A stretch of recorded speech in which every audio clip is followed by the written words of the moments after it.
Hello hello hello, how are you guys doing today? Welcome back to the channel. तो आज हम देखने वाले हैं फिंग का एक वीडियो जो मेरे YouTube ने मुझे दिखा के थंबनेल दिखा के ये बोलते हैं देख ले तुझे मजा आएगा, तू देख ले। मैं आज तक फिंग की कोई वीडियो रेकमेंड नहीं करता, पर ये कर रहा हूँ, देख ले। तो मैं देख लेता हूँ। The hidden truth behind the Simpsons conspiracy theory explained. Now if you have been on the internet in during the last 10 years, you have seen this somewhere in your social media। कहीं ना कहीं आपने ये देखा है कि oh Simpsons predicted this, Simpsons predicted that. Simpsons ने वो जो शिप ने जो ब्लॉक कर दिया था सुएज कैनाल, वो प्रेडिक्ट किया है। सिम्पसन्स ने क्वीन की डेथ प्रेडिक्ट की है। सिम्पसन ने ट्रंप का इलेक्शन प्रेडिक्ट किया है। सिम्पसन्स ने बहुत चीजें प्रेडिक्ट की हैं। और the reason they can do it is they think of the most absurd things in the world and they think of wild things in the world and when those wild things actually do end up happening, जिनकी probability बहुत करीब होती है। देखो satire लिखने का मकसद ही है, satire is very close to reality। You predict the future in a very absurd way but not too absurd, so it sounds believable almost, but when you read through it you're like, oh shit, that was a joke, I almost believed it, you know। So this is why Simpson ends up predicting a lot of stuff in the future because they are like ऐसा भी हो सकता है, कभी ऐसा भी हो सकता है। तो अगर 1000 चीजें वो करते हैं, 1000 जोक्स में से 2 जोक्स सच हो सकते हैं। They're very likely to, it's just probability। Let's see what Fing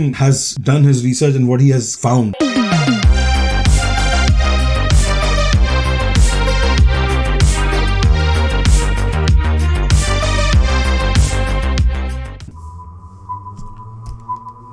प्यार में Okay. 3 times The Simpsons predicted the future. The Simpsons is warning us about this. Also, this TikToker, this specific hand movement thing. This coin will do. This is the one. This is what they've been doing. This मैं अंधा हूँ ना, मुझे पता नहीं देखना क्या है। You've probably heard the conspiracy theory that The Simpsons can predict everything about the future, so here's the whole tea on the rumor and how they do it. Ask Google about The Simpsons predictions of the future. Viewer discretion is advised भाई, देख लो। Time machine का concept काफी time से discuss हो रहा है और time machine का कॉन्सेप्ट इतना ज्यादा पॉपुलर इसलिए है क्योंकि लोग ये सोचते हैं कि कहीं ना कहीं अगर आगे जाके टाइम मशीन इन्वेंट हुई तो हम फ्यूचर को देख पाएंगे और फ्यूचर को देख के हम कहीं ना कहीं ये चीज प्रेडिक्ट कर पाएंगे कि जो फ्यूचर में इवेंट्स होने हैं अगर वो डेंजरस हैं और अगर वो खतरनाक है तो हम शायद उनको अवॉइड कर पाए क्योंकि हमें पहले से फ्यूचर पता होगा। ये एक बहुत बड़ा रीजन है कि टाइम मशीन का कॉन्सेप्ट बहुत ज्यादा डिस्कस होता है। सिंपल कॉन्सेप्ट में बताऊं तो टाइम मशीन के थ्रू हम अपना फ्यूचर देख के रेडी हो सकते हैं फ्यूचर के लिए। लेकिन व्हाट इफ आई से कि सिर्फ टाइम मशीन ही एक ऐसा तरीका नहीं है जिसके थ्रू हम फ्यूचर देख सकते हैं, बल्कि कंस्पिरेसी थियरीज की दुनिया में एक ऐसा सोर्स है जिसके थ्रू काफी सारी फ्यूचर प्रेडिक्शंस हुई हैं और आज के टाइम में भी उस सोर्स को यूज करके हम फ्यूचर को प्रेडिक्ट कर सकते हैं। जो लोग अभी इस वीडियो को देख रहे हैं उनमें से काफी सारे सोचेंगे कि ऐसा कोई सोर्स नहीं है, ठीक है। और जब मैं तुम्हें बताऊंगा कि कंस्पिरेसी थियरीज की दुनिया में ये सोर्स एक कार्टून सीरीज है तो तुम तो सीधा बोलोगे फिंग पागल हो चुका है कि सारे के सारे कंस्पिरेसी थियरिस्ट पागल होते हैं, एक कार्टून सीरीज के पीछे पागल हो रहे हैं और कुछ भी बोलते हैं। एक कार्टून फिंग अकेला जरूर है पर पागल नहीं है। जिस किडिंग से थोड़ा कोई प्रेडिक्ट कर सकता है फ्यूचर को। यही तो कमाल की बात है कंस्पिरेसी थियरीज की कि जब तुम स्टार्टिंग में इन थियरीज को सुनते हो तो तुम्हें लगता है कि ये सब बकवास है, लेकिन धीरे धीरे जब उस थियरी के अराउंड एविडेंस तुम्हारे सामने आता है, बातें सामने आती है, तो धीरे धीरे कहीं ना कहीं लगने लगता है कि शायद पूरी दुनिया ही नकली है और हमें दुनिया के बारे में कुछ भी नहीं पता। We live in a simulation? देखा जाए तो इट्स ऑलमोस्ट इम्पॉसिबल कि कार्टून सीरीज फ्यूचर को प्रेडिक्ट करे। मतलब देखा जाए तो ये तभी पॉसिबल है जब उस कार्टून सीरीज के राइटर्स खुद फ्यूचर से आए हो एंड वही writers. Bro, there's no way Broti Gupta is from fucking future, bro. Broti Gupta is a writer on Simpsons. There's no fucking way. She's funny, she's hilarious, but there's no fucking way she's from the future, okay? Alright, just letting you know, bro. Just letting you know. Comedic way में हमें Warne करने की कोशिश कर रहे हैं, हमें बचाने की कोशिश कर रहे हैं। I think Mike Scully is also one of the writers, head writers at Simpson, right? The world of conspiracy theories. I love that motion graphics. Beautiful. Topography अच्छी है, motion graphics अच्छा है। एक बार खुद सोचो कि ये एक चीज कितनी क्रेजी होगी कि फ्यूचर से कोई इंसान आया and he makes a show जिसके थ्रू फ्यूचर को प्रेडिक्ट करा जा सकता है। ये जितना सुनने में अनबिलीवेबल लगता है उतना ही कहीं ना कहीं ट्रू है। याद है in the very first episode of this series मैंने एक बात बोली थी कि काफी ओह शिट, मैंने तो नोट ही नहीं किया, एपिसोड 3 है ये, दिस एपिसोड 1 आल्सो। चलो will get to it, but I want to see the Simpsons part of it. बाकी एपिसोड्स में क्या है, सिम्पसंस की बात की है इसने, आई वांट टू सी अगर उसमें भी सिम्पसंस की बात है तो will start with episode 1 9/11 conspiracy and then Simpsons. तो yeah this is the Simpsons part. देखो यार, मैंने लाइफ इतनी गुजार ली कि मुझे पता है 9/11 वाली सारी बकचोदियां। मैंने ज़ाइटगाइस्ट देखी हुई है, मैंने रिंग ऑफ पावर देखी हुई है, मैंने बहुत सारी डॉक्यूमेंट्रीज देखी हुई है इस बारे में ऑलरेडी, काफी पहले जब मैं यूएस भी नहीं आया था जब से देखी हुई है। सो आई अंडरस्टैंड इल्यूमिनाटी का चक्कर क्या है, and a lot of it makes a lot of sense and a lot of it is just like coincidence. तो it's nice, it's very entertaining. मैं तो एंटरटेनमेंट के लिए देखता हूँ। I don't believe in these things, you shouldn't believe in it either. Watch it for मस्ती, you know, excitement के लिए देखना तो देखो, वरना डोंट फॉल फॉर इट। जिनको सुन के लगता है कि ये क्या बकवास है, लेकिन आगे जाके धीरे धीरे कहीं ना कहीं तुम्हें लग सकता है कि शायद ये थ्योरी सच है। धीरे धीरे जब तुम उन थ्योरीज के बारे में सोचते हो तो तुम्हें वो कहीं ना कहीं सच लगने लग जाती है। जैसा कि हमने 9/11 डिस्कस करा था सेकंड एपिसोड में। सेकंड एपिसोड के बाद तुम्हें कहीं ना कहीं लगने लग गया होगा कि 9/11 एक इनसाइड जॉब था, गवर्नमेंट प्लान था। द सिम्पसंस सबसे बड़े और सबसे लंबे शोज में से एक है जो 1989 से चलता आ रहा है। 1989 से ये शो अपने जोक्स के लिए काफी ज्यादा पॉपुलर हो गया था, लेकिन इस शो ने इस पूरे टाइम में सिंस 1989 काफी सारी चीजें प्रिडिक्ट करी हैं और अपने शो के थ्रू ऑडियंस को दिखाई है जो फ्यूचर में सच निकली है। और ऐसा नहीं कि ये शो बहुत लंबे टाइम से चल रहा है और इस शो में चल एक तो दो रहा है, बातें दिखाई गई थी जो सच निकल गई। तुम्हें आइडिया भी नहीं है कितनी सारी चीजें प्रिडिक्ट करी गई है सिम्पसंस के थ्रू। जो इस शो के अराउंड कंस्पिरेसी थ्योरी है वो तो मैं तुम्हें बताऊंगा, लेकिन उससे पहले तुम्हारे लिए ये जानना जरूरी है कि इस शो ने इतने लंबे टाइम में सिंस 1989 क्या क्या प्रिडिक्शंस करी है और उनमें से कौन कौन सी सच हुई है। एंड आई प्रॉमिस यू कि ये प्रिडिक्शन सुन के तुम्हारा दिमाग घूम जाएगा, तुम अपना सर पकड़ लोगे कि हाउ इज दिस पॉसिबल कि एक ही शो बार बार इतने सारे फ्यूचर इवेंट्स कैसे प्रिडिक्ट कर पा रहा है। मैं कह रहा हूँ ना, मैंने 1000 वाली एग्जांपल दी ना कि 1000 जोक मारोगे पॉलिटिक्स पे और सैटायर करोगे, उसमें 2 सच हो जाएंगे। उसी परसेंटेज को आप 10,000 जोक पे ले आओ तो 20 जोक सही हो जाएंगे। तो 20 इंसिडेंट्स होंगे सही 10,000 में से, 10,000 फ्यूचर सिनेरियोज में से 20 सही हो सकते हैं। प्रोबेबिलिटी है। जब बिग बैंग के बाद प्रोबेबिलिटी की वजह से इंसान पैदा हो सकता है इवेंचुअली जाके, करोड़ों साल बाद, हजारों, जितने भी सालों बाद, आई डोंट नो। कोइंसिडेंस तो हर जगह हो सकते हैं। जो प्रेडिक्शंस मैं तुम्हें बताने वाला हूं वो धीरे धीरे डार्क होती जाएंगी। ओके। और एंड में मैं तुम्हें बताऊंगा वो प्रेडिक्शंस ब्राइटनेस बढ़ा दियो ने करी है फॉर द ईयर 2024। 1995 में सीजन 6 के 19th एपिसोड में there is this one character जिसका नाम है लीजा। वो जाती है एक फॉर्चून टेलर के पास। लीजा को 15 साल आगे वाली मार्ज सिम्पसन से बात करनी होती है। देन लीजा बात भी करती है ऑन अ पिक्चर फोन। इस शो के अंदर उस डिवाइस को पिक्चर फोन बोला गया है जो आज के टाइम का फेस टाइम है। ये 1995 की बात कर रहा हूं मैं। 1995 में ये टेक्नोलॉजी एक इमेजिनेशन थी, लेकिन आज के टाइम में इस टेक्नोलॉजी को हम सब यूज करते हैं। Would it be crazy to say that I also fucking thought of this in 1996? I didn't used to watch Simpsons. Simpsons मुझे लगता था बड़ों का कार्टून है, मुझे समझ में नहीं आता था, मुझे कुछ समझ में आया Simpsons। तो not कि मुझे Simpsons से आइडिया आया था, but I literally thought of an iPhone type device। अपने दिमाग में, अपने छोटे बच्चे से दिमाग में मैंने सोचा था कि एक iPhone जैसा डिवाइस होगा जो मेरे हाथ में ऐसे होगा, उसमें मैं टीवी देख सकूंगा, टॉम एंड जेरी देख सकूंगा, फ्लिंटस्टोन्स देख सकूंगा, स्वॉट कैट्स देख सकूंगा, और लाइक अ पाम हेल्ड कंप्यूटर जो फिर आ गए थे 1999 2001 के करीब। पाम डिवाइसेस आ चुके थे। It's not that strange to predict that. Technology was moving fast kind of thing and it wasn't that crazy to think of those ideas। जब मैं सोच सकता हूँ एक बच्चा नाज़िमाबाद की गली में रहने वाला, ये बड़े बड़े राइटर्स जो इंटेलेक्चुअली इतने केपेबल हैं ये नहीं सोच सकते क्या इन चीजों को यार। कम ऑन यार, come on bro. Come on. Before we continue, please like and subscribe to this channel. आप लोगों की सब्सक्रिप्शन जो है ना वो मेरे लिए बहुत बहुत मायने रखती है। सब्सक्राइब जरूर कीजिएगा, लाइक भी जरूर दबाइएगा। Call this FaceTime. और इसी सेम एपिसोड में स्मार्ट वॉच भी दिखाई जाती है। 1995 के टाइम पे कोई डिस्कशन नहीं था स्मार्ट वॉच का, लेकिन सिम्पसंस ने स्मार्ट वॉच दिखाई थी। और फिर 19 साल के बाद ये इन्वेंशन भी हो जाती है। स्मार्ट वॉचेस हम सब यूज करते हैं आज की डेट में। एक एपिसोड में एप्पल के 2 बहुत मेजर प्रोडक्ट्स को प्रेडिक्ट कर दिया गया था। अब एक साल पीछे चलते हैं। 1994 में सिम्पसंस ने GoPro को भी प्रेडिक्ट कर दिया था। सीजन 5 के एपिसोड 13 में होमर सिम्पसंस को एक इन्वेस्टिगेशन करनी होती है जिसके अंदर वो अपनी हैट में एक स्मॉल कैमरा फिट कर देता है।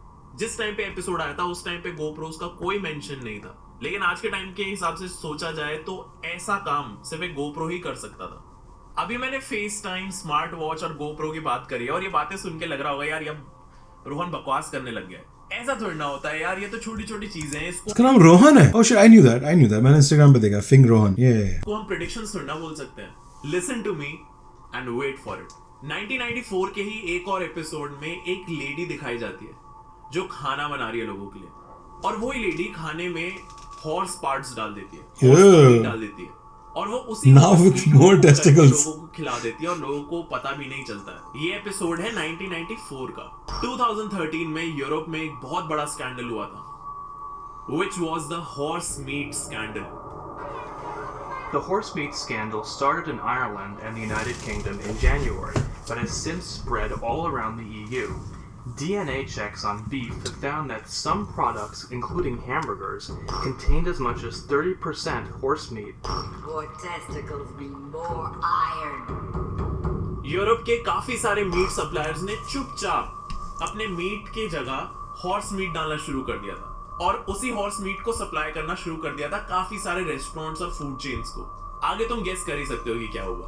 यूरोप के काफी सारे रेस्टोरेंट्स ने और फूड चेन्स ने उसी हॉर्स मीट को पकाना शुरू कर दिया था और सर्व करना शुरू कर दिया था अपने कस्टमर्स को, एंड काफी टाइम तक लोगों को ये पता ही नहीं चला था कि वो हॉर्स मीट खा रहे हैं। ये चीज यूरोप के फूड बिजनेस का एक बहुत बड़ा स्कैंडल I mean, Germany में horse meat is very normal. People literally eat it as a delicacy and even like a normal daily meal. So I don't see the shocking part of it. There's a lot of countries in Europe that eat horse meat. It's not that even in Russian region, people eat horse meat. It's not that crazy. Bear meat, horse meat, all kinds of fucking animals. लेकिन ये चीज Simpson's ने पहले ही predict कर दी थी 1994 में। It's weird because it's so specific. कोई और मीट भी हो सकता था, लेकिन it was horse meat. 2007 That's में true. Simpsons That's the weird part, bro. Donkey meat नहीं था, वरना हम लाहौर पहुंच जाते। लाहौर में donkey गधे का गोश्त बिक रहा है। That's the strange part. Okay, I'll give you that. That is कि specifically horse meat predict किया। उसने ये नहीं बोला कि चूहे का मीट, चूहा आसानी से available है, right? All the other animals that are easily available. No, horse meat. Most probably it's more expensive too, right? ने प्रेडिक्ट कर दिया था कि गवर्नमेंट हम सब की सारी कॉन्वर्सेशंस रिकॉर्ड करती है और सुनती है। We have to keep a low profile till we get to Seattle to tell the world of the plot to destroy Springfield. I don't know if you guys should be talking so loud. No, Lisa, it's not like the government is listening to everybody's conversation.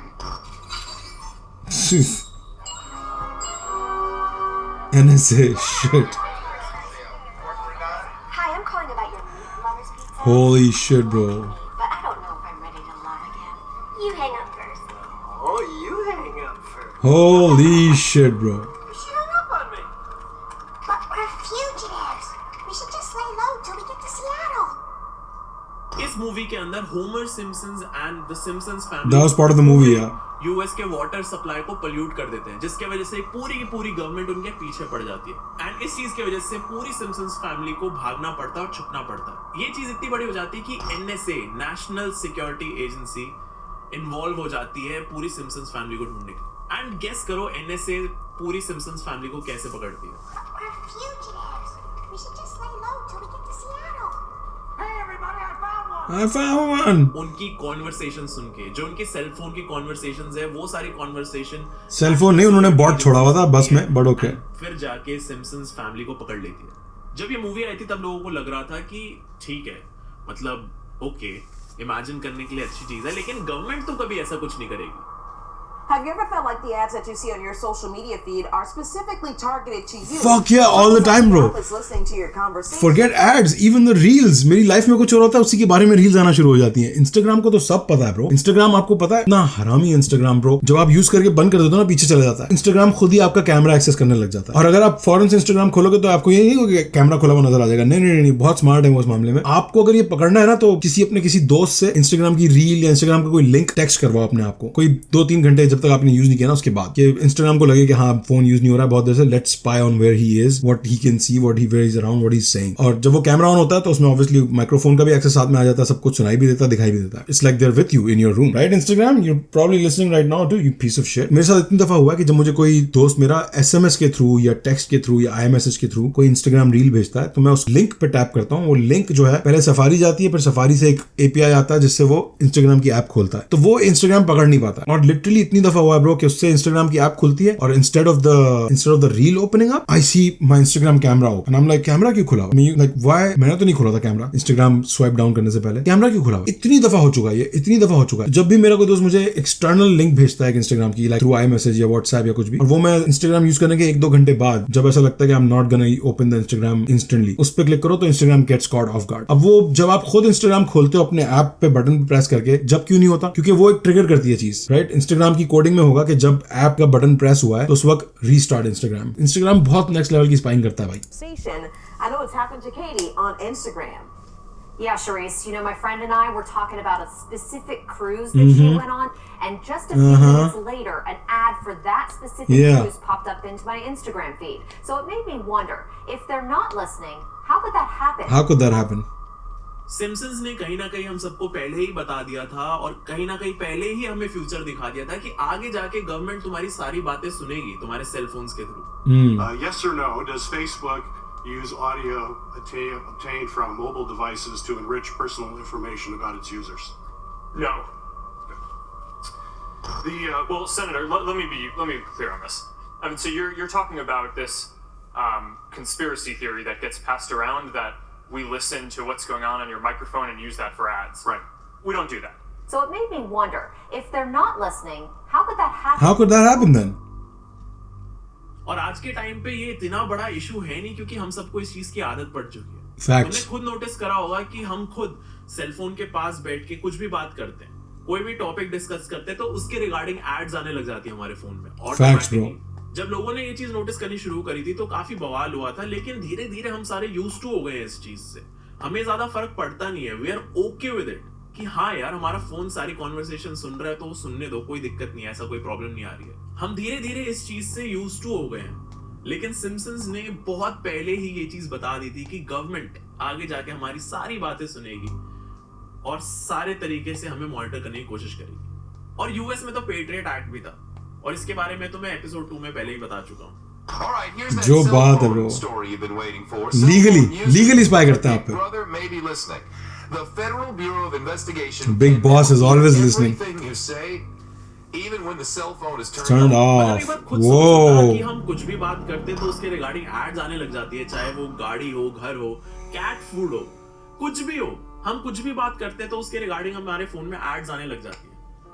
ये कैसे होता है? Because obviously हमारे phone सब कुछ सुन रहे हैं। Simpson's ने ये चीज, मेरे पास तो 3 फोन्स है ब्रो, सब तीनों सुन रहे होंगे। लग सकता है कि यार ये सारी चीजें प्रेडिक्ट करना इतनी कोई बड़ी बात नहीं है, फिर तो तुम्हें प्रिपेयर हो जाना चाहिए क्योंकि जो मैं आगे चीजें बोलने वाला हूँ ना वो तो तुम्हारा दिमाग खराब कर देंगी। सीजन 25 के एपिसोड 16 में द सिम्पसन्स में फुटबॉल वर्ल्ड कप दिखाया जाता है और उस वर्ल्ड कप का फाइनल मैच दिखाया जाता है जो होता है ब्राजील और जर्मनी के बीच में। और उस एपिसोड में जर्मनी जीत जाती है। गेस करो उसके बाद जो फुटबॉल वर्ल्ड कप हुआ था उसमें क्या हुआ? जर्मनी जीत गई थी 7-0, राइट? या 7-0। सो यहाँ पे तो मैं भी हिल गया था थोड़ा कि how is this possible? Football world cup predict हो रहा है। सिम्पसन्स ने पहले ही दिखा दिया था कि जर्मनी जीतेगी और ये भी दिखा दिया कि ऑपोजिशन टीम कौन सी थी, कि ब्राजील और जर्मनी का ही मैच होगा फाइनल में। और जो आगे की प्रेडिक्शंस है वो सुन के तुम्हें जेन्युइनली लगेगा कि शायद सिम्पसन्स के राइटर्स फ्यूचर से ही हैं, क्योंकि उन्हें ओके एक चीज मुझे देखनी है, रुको। मैंने अभी सर्च किया how many times has Germany and Brazil faced each other in the world cup, and you can see 4 times. It has already happened 4 times. It's not that bad of a coincidence. एक joke मारो और probability है वो सच हो सकता है, वो हो गया। ये प्रेडिक्ट करना कि जर्मनी ही जीतेगा, नेक्स्ट लेवल हरामीपन। अगर 7-0 स्कोर लाइन प्रेडिक्ट कर देते ना तो मैं मान लेता, तो मैं बोलता कि ब्रो, क्योंकि ये तो कुछ ज्यादा ही कोइंसिडेंस हो गया, एवोल्यूशन वाला कोइंसिडेंस हो गया। फ्यूचर के सारे इवेंट्स पता है और शो की राइटर्स सारे फ्यूचर इवेंट्स कहीं ना कहीं पूरे शो में डालते रहते हैं। 2012 में सिम्पसन्स ने दिखाया था कि लेडी गागा का अपना हेडलाइनर शो है सुपर बोल पे। एक बार देखो सिम्पसन्स ने कैसे दिखाया था कि अगर लेडी गागा परफॉर्म करे सुपर बोल के हेडलाइनर शो में। ये चीज दिखाई गई थी 2012 में, एंड गेस करो 2017 में क्या हुआ? This is crazy. लाइक इतना एक्यूरेट, इतना ज्यादा एक्यूरेट। आई डोंट थिंक इतनी एक्यूरेट प्रेडिक्शंस किसी ने भी करी होंगी। डोनाल्ड ट्रंप का प्रेसिडेंट बनना भी सिम्पसन्स ने प्रेडिक्ट कर दिया था, एंड इट्स सो एक्यूरेट क्योंकि 2002 के सीजन 11 एपिसोड 17 के अंदर इन्होंने सेम टू सेम दिखाया है कि Donald Trump will be the president. तुम विजुअल्स देख लो, it's the same It's the same. इतना accurate prediction कैसे हो सकता है? I don't. Okay, so this happens. Donald Trump has been trying to become president for the longest time. बहुत अरसे से वो कोशिश कर रहा है बनने की. तो it was a great joke to make कि बना देते हैं उसको, अपने शो में बना देते हैं. सच में तो बनेगा नहीं कभी साला. वो सच में भी बन गया, वो coincidence था. ट्रम्प टावर में रहता है वो, तो obviously अपने escalator से नीचे आएगा. Presidential announcement होगी या जो भी होगा जब मीडिया आएगी उससे मिलने, तो वो उसी को यूज करके आएगा ना नीचे. तो that's pretty okay to make that joke. गागा का ये है कि गागा परफॉर्मेंसेस होती ही इतनी है outlandish. Gaga is known for doing outlandish performances. She got in trouble for wearing a full meat suit in a performance. तो predicting कि वो अपने आप को सस्पेंड कर देगी हवा में और फायरबॉल टिटीज लगा के करेगी, that was not out of the brand. That was very on brand with Gaga and how she performs. So that was also not out of the box. Simpsons के writers बहुत high quality writers हैं. You need to understand that. They're very next level writers. They don't just fuck around. They make sure their content, their writing is very authentic, very hard hitting and not just like bullshit. So they know their shit. That's all there is to it. I don't get it. Donald Trump का president बनना 2002 में predict कर दिया गया था and it happened much later around 2016-17. भाई वो 90 से कोशिश कर रहा है प्रेसिडेंट बनने की, क्योंकि सुपर बोल, फुटबॉल और गोप्रोज और यहाँ तक सब कुछ ठीक था. ठीक है, यहाँ तक मैं इन चीजों को सीरियसली ले नहीं रहा था, लेकिन प्रेसिडेंट प्रेडिक्ट कर दिया था सिम्पसन्स ने. How is this possible? How is this possible? और प्रेसिडेंट प्रेडिक्ट करना तो ठीक है, लेकिन साथ ही साथ सिम्पसन्स ने नोबेल प्राइज विनर भी प्रेडिक्ट कर दिया था एक्यूरेटली, नाम के साथ. 2010 में सीजन 22 एपिसोड 1 के अंदर दिखाया जाता है कि Ben Holmstrom wins the Nobel prize for economics. ये सिम्पसन्स के एपिसोड में था, लेकिन this came true in 2016. Ben Holmstrom won the Nobel Prize in economics. Exactly. Because he's been working on that stuff. Nobel Peace Prize एक रात में कुछ करने से थोड़ी मिल जाता है, unless आप ओबामा है. ओबामा को मिल जाता है दो जगहों पे बॉम्ब मार के उसको नोबेल पीस प्राइज मिल गया. अगर आप साइंटिस्ट हो, आपकी 20 30 40 साल की मेहनत होती है. तो there is a very small pool of scientists who are eligible for Nobel Peace Prize. उनमें से किसी का भी नाम ले दो आप, और स्पेशली आपको पता है अगर आपने थोड़ी सी रिसर्च की हुई अपनी कौन टॉप कंटेंडर्स हैं, तो आप प्रेडिक्ट कर सकते हो कि उनमें से कौन जीतेगा. It's not that crazy. It's a coincidence. Munawwar जब लॉकअप जीत के आया था, Munawar Faruqui, the comedian, the rapper, singer, whatever you want to call him, जब वो लॉकअप शो जीत के आया था, तो उस वक्त कोई भी अपना बकचोदी में ये जोक मार सकता था कि ब्रो अगले साल का बिग बॉस विनर यही होगा, या उसके बाद 2 साल बाद 3 साल बाद जब बिग बॉस आएगा उसमें मुनव्वर फारूकी जीत गया. It's easy to predict that because he is already done that. It's a funny joke. ना सच हो तो इट्स अ जोक, हो जाए तो हो जाए. जो सिम्पसन्स ने करी, मैं बताता हूं पर्सनली जो मेरे को सबसे बड़ी प्रेडिक्शन लगती है सिम्पसन्स की, which is insane. Higgs boson या फिर गॉड पार्टिकल का नाम तो तुमने सुना ही होगा. अगर तुम साइंस स्टूडेंट रहे हो कभी, या फिर तुम्हें साइंस में इंटरेस्ट है, तो तुमने ये 2 टर्म्स तो सुनी ही होंगी. जिनको आइडिया नहीं है हिग्स बोसॉन और गॉड पार्टिकल के बारे में, मैं उन्हें एक बहुत ही सिंपल लैंग्वेज में बताने की कोशिश करता हूं ये दोनों क्या है. पहले हमें पढ़ाया जाता था कि इलेक्ट्रॉन्स, प्रोटॉन्स, न्यूट्रॉन्स होते हैं जो एक साथ मिलके सब कुछ क्रिएट करते हैं. जो कुछ भी हमारे आसपास है वो सब कुछ इलेक्ट्रॉन्स, प्रोटॉन्स और न्यूट्रॉन्स की वजह से. पहले एक थ्योरी दी गई थी कि एटम्स जो हैं उनके अंदर इलेक्ट्रॉन्स, प्रोटॉन्स और न्यूट्रॉन्स के अलावा भी कुछ और है जो एटम्स को मास देता है. कुछ तो ऐसा है एटम्स में जिसकी वजह से एटम्स को मास मिलता है. और जिस चीज की यहाँ पे बात करी जा रही है जिसकी वजह से एटम्स को मास मिलता है, उसका नाम रख दिया गया था हिग्स बोसॉन. हिग्स बोसॉन का आइडिया 1964 में दिया गया था. ये जो अभी मैंने थ्योरी बताई है 1964 में दी गई थी. और 1964 से साइंटिस्ट लगे हुए हैं एक इक्वेशन निकालने में जिसके थ्रू वो हिग्स बोसॉन की वैल्यू या फिर उसका मास ढूंढ सके. ये मैं सबसे सिंपल लैंग्वेज में समझा रहा हूँ तुम्हें. 1998 के सीजन 10 एपिसोड 2 के अंदर दिखाया जाता है कि होमर सिम्पसन्स एक साइंटिस्ट बन जाता है. और होमर सिम्पसन्स काफी सारे scientific topics including the Higgs boson पे स्टडी कर रहा होता है और काम कर रहा होता है. और उसी एपिसोड में होमर सिम्पसन्स का ब्लैक बोर्ड दिखाया जाता है. उस पे बहुत सारी साइंटिफिक इक्वेशंस होती हैं, और उन्हीं सारी इक्वेशंस के बीच में एक इक्वेशन होती है of the Higgs boson.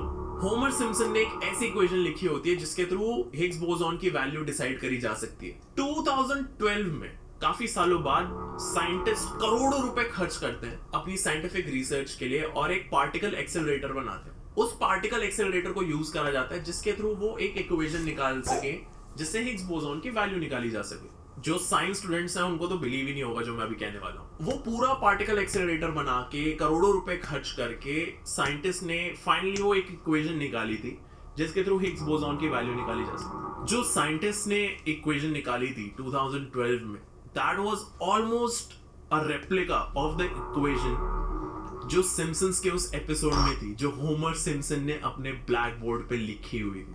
The Simpson's ने साइंस की हिस्ट्री की one of the most important scientific equation को सालों पहले ही प्रेडिक्ट कर दिया था। Scientific equation of the God particle.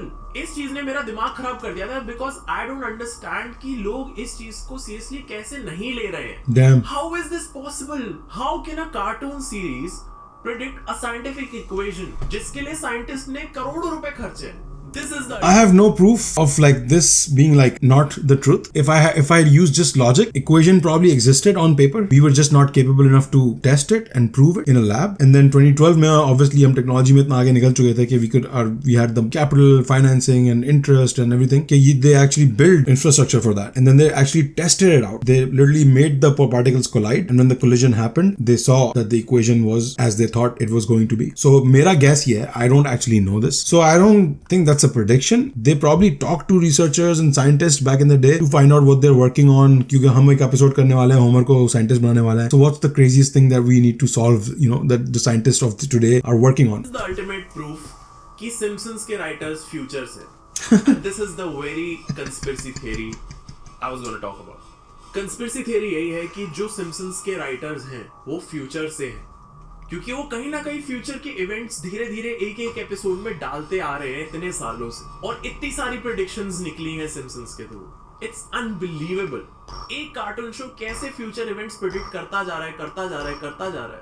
एक और जो स्कैरी प्रेडिक्शन थी वो थी 9/11 की, वो हमने लास्ट एपिसोड में भी डिस्कस करी थी। 9/11 का टेररिस्ट अटैक भी सिम्पसन्स ने प्रेडिक्ट कर दिया था। तो बेसिकली अगर मैं ब्रीफ में समझाऊं तो The Simpsons, ये बहुत weird है। न्यूयॉर्क $9 and then पीछे that's fucking crazy. टावर्स पे अटैक होना प्रेडिक्ट करना is not crazy क्योंकि उस पे ऑलरेडी एक दफा हो चुका था attack. I'm sure most people don't know this, but उस पे ऑलरेडी एक बॉम्ब अटैक हो चुका था काफी सालों पहले वर्ल्ड ट्रेड सेंटर पे। कोई ट्रक आया था जिसके अंदर बॉम्ब रखे थे, उसको नीचे पार्क करके फाड़ दिया गया था, बहुत नुकसान हुआ था। तो उस पे ऑलरेडी अटैक हो चुका है एक दफा, तो it's not crazy to think कि उस पे दोबारा अटैक होगा। विजुअल राइट हियर, ये जो विजुअल 18 मिनट 50 सेकंड्स पे New York $9 and then towers 9/11। Bro. पहली कंस्पिरेसी थियरी ये है कि जो पूरा शो है the Simpsons, it's a way of predictive programming. Predictive programming मैं तुम्हें बता ही चुका हूं। द सिम्पसन्स वर्ल्ड के सबसे लंबे शोज में से एक है। That's also true. उसके अंदर काफी सारी चीजें ऑलरेडी दिखाई जा चुकी हैं ऑडियंस को, जो कहीं ना कहीं प्रेडिक्टिव प्रोग्रामिंग का पार्ट हो सकता है। और सेकंड थियरी ये है कि जो सिम्पसन्स के राइटर्स हैं वो फ्यूचर से, और वो फ्यूचर के काफी सारे इवेंट्स हमें इस शो के थ्रू दिखा रहे हैं, जिससे हम रेडी रहे उनके लिए। बिकॉज इतनी प्रेडिक्शन सही होना इट डजंट मेक सेंस। और सबसे खतरनाक बात पता है क्या? Holy shit. शुरू में मैंने कहा था कि there's no way Broti Gupta is like from the future. Maybe she's a decoy, bro. Maybe she's like one of the humans that they hired to make it look like we're not from the future, and they actually are. Like the core team of head writers is from the future. They are aliens. Because predictive programming makes sense to me, man. Because हम चांद पे कैसे गए? Predictive programming की वजह से Star Wars जैसी movies आई, Star Trek जैसी movies और TV shows आए. That's how people got inspired to go to the moon. We were on the moon in our TV shows before we were actually there. ये FaceTime technology, cell phone technology, ये सब कहाँ से आया? Wireless, ये सब predictive programming से आया। Holy shit, Fing makes all the sense right now. He's so right about this, bro. They have decoys, जिससे मुझ जैसे over smart लोग बोले कि नहीं, ये कैसे हो सकता? देखो ये देखो। I am doing their job for them, bro. I am making sure they don't get caught, and they haven't even told me to do that. They just, fuck, मेरा दिमाग फटने वाला है इस वक्त। Holy shit. Simpsons ने कुछ predictions 2024 के लिए भी करी। Bro, we are in 2024. हाँ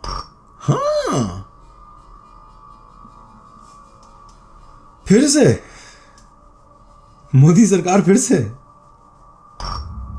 robots start to replace human workers. That was pretty expected. Wake up, everybody!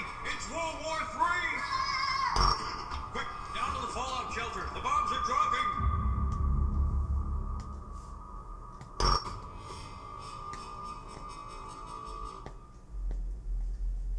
Let's start off with a joke. I got one. Give me that. What's the difference between Pakistan and a pancake? I don't know any pancakes that were nuked by India. What the fudge? Did they really predict that, bro? सबसे पहले तो मैं इसकी video like कर रहा हूँ क्योंकि Beautifully done, bro. That's a really good video. Bro, 2024 चल रहा है यार, ऐसा नहीं करो यार. क्या करो यार, मेरे माँ बाप रहते हैं वहाँ पे, मेरे नाना नानी रहते हैं यार, ऐसा नहीं करो यार. 7 years ago YouTube पे किसी ने ये वीडियो डाला है, फीरा तौसीफ के नाम से चैनल है. 7 years ago, right? India will nuke Pakistan, Simpsons prediction. 7 years ago इस बंदे ने ये वीडियो डाला है. Shit, bro. I want to read the comments. So the day will come when this comment would be filled with Simpsons predicted earlier and then laughing emoji. एक तो ये पता नहीं क्या ऑब्सेशन है, इंडियन लड़कों का ऑब्सेशन है इस लाफिंग इमोजी से. Everything is not funny bro, you fucking idiot. Damn, someone says no one laughed because they knew it wasn't a joke. Like when he said that joke, no one laughed because they knew it wasn't a joke. Holy shit, bro. This video is from 1997 when Pakistan did not officially have any nukes. It all changed in 1998. That's a good point. 1997 में India के पास nukes थे, पाकिस्तान के पास नहीं थे. ये joke मारा जा सकता था. There was more chances of India doing that, right? But Pakistan के पास भी nukes आ गए, तो फिर now it's a dangerous game we're playing, right? तुम फेंको हम फेंकें, वो वाला सीन है. Damn, bro, this scared the shit out of me, bro. This video was very well done. Fing, बहुत आला, bro. It scared the shit out of me. So yeah, good job, bro.